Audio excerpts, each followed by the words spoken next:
reciclagem. Agora, quando o homem desnuda, desmata, o runoff começa a aumentar e praticamente a infiltração inexiste. E aí toda a chuva se transforma em escoamento superficial. Por isso que eu estou explicando para vocês, não adianta chover para ter água. Se você não tiver uma preservação do solo, essa água só vai gerar enchente, calamidade pública e vai em direção ao mar se transformar em água salgada. Aí é brincadeira, vamos resolver o problema da água, então, dessalinizando a água do mar? Isso é prioridade, gente? Isso aqui é uma figurinha que eu só estou dando a título de ilustração, que nós temos que implementar, nesse exemplo que o Alexander colocou, uma proteção nessas, eu não estou me referindo às áreas de Vossoroca, estou me referindo de uma forma geral, nessas áreas mais íngremes, é difícil você infiltrar água. Então, trabalho de proteger o solo mesmo com aquelas estruturas, com estruturas de dissipação de energia e retenção de material sólido e, de preferência, procurando fazer o reflorestamento também nessas áreas mais íngremes, que são as áreas mais aclivosas, na zona de reforço de umidade do solo, onde há a parte mais alta. Nas declividades intermediárias, se fazer valas de terraceamento para pegar o escoamento superficial nessas áreas com menor declividade, junto com o reflorestamento, e ao longo das curvas de nível, reter essa água e permitir a sua infiltração. E mesmo nessas áreas planas e baixas, construir bacias de recarga, com pequenos diques nessa área mais baixa, onde o escoamento superficial tenderia a concentrar para o rio, e acumular toda essa água. Então, na época de chuva, fica toda uma planície de inundação. Só que acabou a chuva, algumas horas depois, tudo já infiltrou para o lençol freático. E, obviamente, proteger com vegetação ciliar aqui à margem dos rios, são obras simples, que dependem de orientação técnica, mas são altamente eficazes e muito mais baratos do que esses 1 bilhão de reais que estão construindo no norte e noroeste fluminense, e com esses 5 bilhões que vai se gastar agora o governo do estado, que eu espero que, se você começar a implantar obras de recuperação rápida, porque o problema da floresta é que ela demora 10, 15 anos para florescer, você pode botar até espécies para florescer mais rápido, mas nós temos que implantar também obras rápidas de engenharia, porque a minha grande preocupação é, se no período chuvoso desse ano chover também pouco, nós podemos ter um colapso de água na estiagem do ano que vem e, quiçá, nas Olimpíadas, que é daqui a 1 ano e meio. Então, nós temos que rapidamente começar a recuperar nossas bacias com obras artificiais, e são obras sustentáveis, que o tripé da sustentabilidade é esse.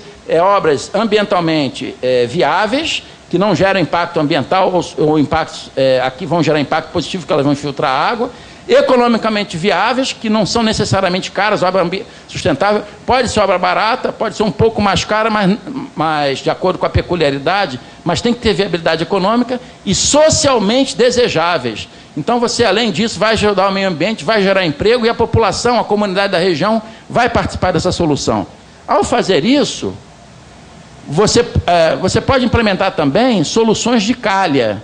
Então, essas soluções de calha incluem o que a gente chama soleiras de admitância. São obras permeáveis que você constrói no rio, no trecho médio, superior, que, quando vem uma onda de enchente, ela gera um amortecimento da propagação da onda de enchente. Então, veja bem, ela ajuda no controle da enchente aqui nessa área plana e baixa onde está a cidade, que todas as cidades aqui na bacia do Paraíba do Sul, no sistema Cantareira, sofrem com inundações nessa época de chuva, sendo que, na época, depois da chuva, ela retém um volume de água subalveolar marginal à calha, e na época de águas médias e altas, ela tem o efeito de obstrução do escoamento do regime do rio, gerando um certo barramento, diminuindo a drenagem, a capacidade de drenagem da água do rio, ajudando a reter também um pouco de mais água na bacia. Então, são estruturas que vão ajudar o rio. Agora, pode-se pensar também em obras específicas de controle de enchente, com pequenas e médias barragens nesses trechos médios e altos do rio, para, na hora que houver uma chuva intensa, próximo de dessas regiões montanhosas, você criar vários volumes de superacumulação aqui em cima, para não concentrar vazão nessa parte baixa, onde o rio transborda. São obras mais de calha, que ajudam muito mais na política de controle de enchente. E aí, eu queria somente comentar a política de resíduos, né? Que são esses 7 R's, basicamente. Reeducar é o consumo consciente, investir em educação, repensar é o consumo consciente, reduzir são políticas públicas sérias para que os produtos tenham uma qualidade melhor e durem mais. Você está reduzindo a quantidade de resíduos, e outras políticas similares. E aí sim, somente então implantar reciclagem e reutilização. A primeira prioridade na gestão de resíduos não é a reciclagem. A primeira prioridade é investir na educação. Não adianta você fazer coleta seletiva e reciclagem se a população não separa o lixo. Não adianta você falar em coleta seletiva e reciclagem se cada vez está sendo produzido mais lixo. A população tem que ter um consumo consciente e por aí vai. E aí sim, depois é recusar aquilo que não for sustentável, a população não consome. E por último, o último é recuperar. Aquilo que já está degradado, vamos recuperar. Agora, por que eu estou frisando isso? É fundamental uma política sustentável de resíduos, porque esses resíduos sólidos, hoje em dia, são descarregados em aterros de lixo. O problema de chorume é um problema seríssimo, e dentro dessa política, 50% do lixo de uma cidade é resto de comida, aproximadamente, que é cheio de nutrientes. E hoje em dia nós nos damos ao luxo de descarregar isso em aterro, com grandes riscos à nossa água, ao nosso solo, e esse material pode e deve ser reaproveitado. Isso aqui é um exemplo que eu estou dando numa prefeitura lá no Paraná, uma pequena prefeitura de Tibagi, que eu inclusive assisti uma palestra do Ministério Público do Trabalho há umas semanas atrás, fiquei altamente impressionado. Para você fazer uma solução sustentável, basta vontade política, não precisa de muito dinheiro, não precisa de soluções faraônicas, basta vontade política, que infelizmente nós não temos vontade política para resolver soluções sustentáveis. Infelizmente, as soluções atendem muito interesses econômicos de grupos, soluções que aparecem que têm vontade política nesse sentido, e na realidade a situação está cada vez mais caótica sob o aspecto ambiental. Então, a prefeitura simplesmente estava aproveitando o lixo úmido, separando, transformando em composto orgânico, o lixo seco encaminhando para uma usina de triagem, sendo reaproveitado, todo o material gerando renda para os catadores. Então tem o trabalho social, e aqui a gente vê a alegria do pessoal, quer dizer, fazendo reflorestamento a partir do lixo, gente. Então, nós temos que ter uma política, viu, Alexandre? A gente tem que fazer esse trabalho, Bicalho, clube de engenharia, nós temos que integrar essas políticas. É inadmissível o Rio de Janeiro gerar 9 mil toneladas de lixo, 90 e tantos % do nosso lixo tem que caminhar de caminhão até um aterro de seropédica. É uma das coisas que eu tenho colocado aqui em Gramacho, por exemplo, aqui pertinho do Rio, uma área degradada do antigo aterro. Ali é uma área maravilhosa que poderia ser implementada uma grande usina de compostagem, uma grande usina de triagem, uma grande usina de reciclagem de resíduos da construção civil, um grande biodigestor para pegar o lodo das estações de tratamento de esgoto que hoje em dia estão indo para aterro sanitário. E esse resíduo orgânico se transformar em composto orgânico para reflorestamento e em outros usos, recuperação de área degradada, além de outros aproveitamentos. Agora, tem que ter coleta seletiva do lixo das prefeituras. Olha o que Tibagi faz, essa cidadezinha lá do Paraná. Do lixo total que a cidade produz, 56% eles encaminham para a produção de composto orgânico para fazer reflorestamento. 28% vai para a usina de triagem para vender como matéria-prima para a indústria, deixando de extrair os recursos da natureza. Eles só não conseguem aproveitar 15%. Sabe o que eles fazem? Compactam esse material e aí eles fazem o enterramento numa vala impermeabilizada. Quer dizer, a vida útil de um aterro sanitário, que é de 15 a 20 anos, lá vai ter 80 anos. E eles vão jogar um resíduo muito mais inerte. E é uma prefeitura pequena, não precisa ser um governo do estado cheio da grana, uma prefeitura pequena. Então, nós temos que multiplicar essas experiências, e eu conto aqui com a Embrapa para a gente começar a plantar modelos de projeto de pesquisa para começar a fazer o reaproveitamento de um material que hoje em dia é um resíduo que polui os rios, para ajudar na recuperação de solos. Isso aqui, esse adubo aqui, é um lodo de esgoto que foi retido num filtro prensa numa estação de tratamento de esgoto nos Estados Unidos, encaminharam para um forno em alta temperatura, esterilizaram o material, se transformou num adubo completo. Então, tecnologia existe, o custo não é um custo mais caro do que se gasta isso. As pessoas dizem, fazer coleta seletiva é uma coisa muito boa, mas é muito caro, é mais barato jogar isso em aterro. Eu queria ver essa análise de custo para que isso fosse comprovado efetivamente. Tem muito custo aí que está sendo negligenciado. Bom, eu já estou fechando a minha apresentação nessa parte final agora das soluções. Vocês sabem o que é isso aqui? É a bacia hidrográfica do sistema Cantareira. Então, São Paulo está simplesmente, a bacia está toda desmatada, toda erodida. Se o Alexander foi na bacia, ele vai conseguir detectar uma série de fontes de erosão de vossorocas ali, como vocês estão vendo, e aqui estão os reservatórios. E aí você sabe que a floresta retém 70% a 80% da água de chuva, Você sabe quanto que chove no sistema Cantareira? A chuva média anual na bacia do Cantareira? 1.600 milímetros por ano. No Arizona, que é um clima de deserto, chove 200 milímetros lá nos Estados Unidos. Lá não tem falta d'água. 200 milímetros. Porque eles fazem reuso de esgoto, eles têm toda uma política, toda gotinha de água de chuva é tesouro que eles usam como recarga de água subterrânea. Tem política de economia hídrica. Duvido que você vai ver uma vassoura hidráulica lá em alguma calçada, porque é multa na hora. Então tem política séria de gestão de recursos hídricos. Apesar de chover 200 milímetros, não tem falta d'água. Agora, São Paulo, o sistema Cantareira chove 1.600, a bacia toda arrebentada, toda degradada. Solução: vamos pegar 5 metros cúbicos do Paraíba do Sul, porque nós estamos sem água, nosso reservatório está abaixo do mínimo, a população está sem água. É brincadeira, né? Então você vai condenar o Rio de Janeiro, vai tirar a água, que é o filé mignon das nascentes do Paraíba do Sul, para jogar para São Paulo, ao invés de fazer o seu trabalho de casa, que é recuperar a bacia hidrográfica, que você vai conseguir muito mais do que 5 metros cúbicos por segundo. É só investir na recuperação.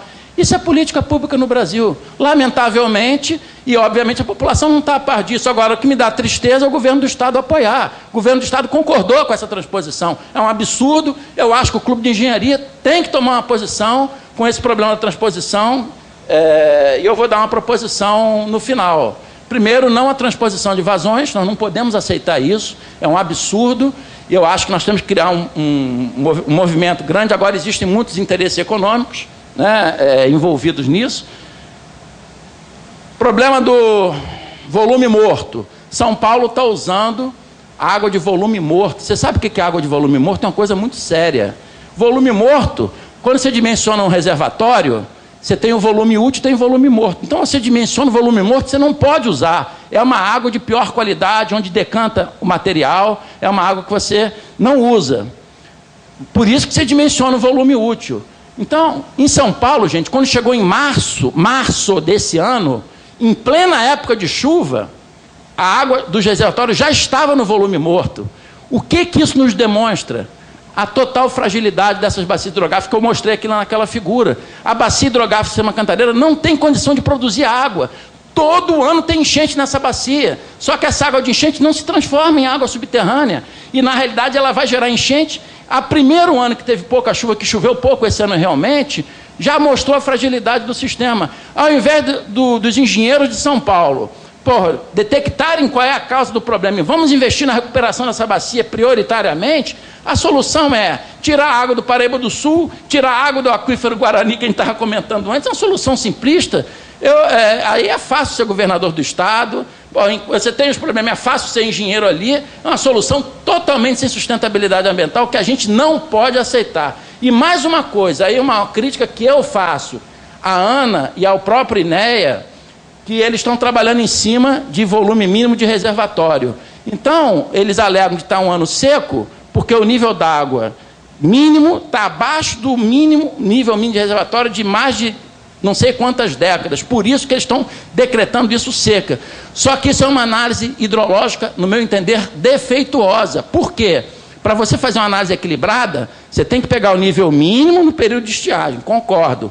Agora, tem que pegar o nível máximo no período de cheia, concorda? Aí sim, porque o que acontece é que o nível mínimo está cada vez menor, porque a bacia está impermeabilizada e degradada, só que em época de chuva, está vertendo muita água pelo vertedouro dessas barragens e está sendo perdido indo para o mar, e rapidamente, em poucos meses, aquela água volta de novo para o volume morto.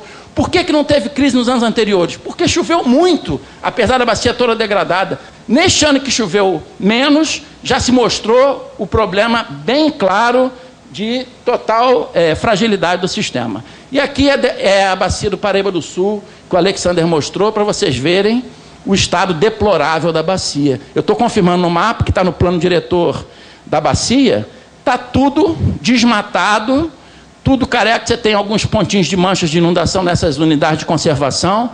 70% a 80% da bacia está desnudada, está desmatada. Sendo que, nesses pontos em vermelho, são áreas da cidade onde está entrando poluição de esgoto. Aqui é a tabelinha que eu mostrei para vocês, olha, coeficiente Ranoff de uma floresta, ó, para vocês não pensarem que o Adata é farofeiro, fica falando lorota aqui. Coeficiente Ranoff de uma floresta, varia de 0,05%, 5% a 25%, em torno de 15% a 20%. É o coeficiente runoff, significa que só escoa superficialmente, que é o runoff, 15% a 20%, 80% a 85% infiltra numa área onde a floresta é preservada. É assim que a gente tem que produzir água doce. Se você for ver os outros tipos de ocupação, onde há desnudamento de solo e impermeabilização, os coeficientes runoff vão aumentando drasticamente. E aí, mostrando que a solução está na recarga artificial de água de chuva, esta é a solução prioritária. Então, não vamos discutir outras soluções. Primeiro, vamos recuperar a bacia, implementando o reflorestamento, que demora de 10 a 15 anos, é uma coisa mais de médio e longo prazo. Agora, curto prazo, obras artificiais de recarga artificial de água de chuva para reter essa água e infiltrar. É isso que nós precisamos focar para não termos uma tragédia hídrica aí em pouco tempo. O que acontece quando eu faço a recarga? Esse volume todo de escoamento de água superficial que ia para o rio inundando na época de chuva, passa a fazer parte do DB1. Eu vou acrescer a alimentação de água subterrânea ao rio em delta DB1. Então, o meu DB1 que estava aqui, ele vai sofrer um acréscimo. E o delta DB2 também, porque se você tomar essa área achurada, houve um incremento de alimentação subterrânea ao rio, decorrente dessa infiltração da água superficial que deixou de ir para o rio. O hidrograma do rio passa a ser esse aqui, empontilhado. O que isso significa? Aquela mesma chuva, na época de chuva a enchente é menor do que a bacia degradada anterior, mais impermeabilizada, e mais defasada do pico da chuva. A enchente demora mais a acontecer e ela é bem mais amortecida.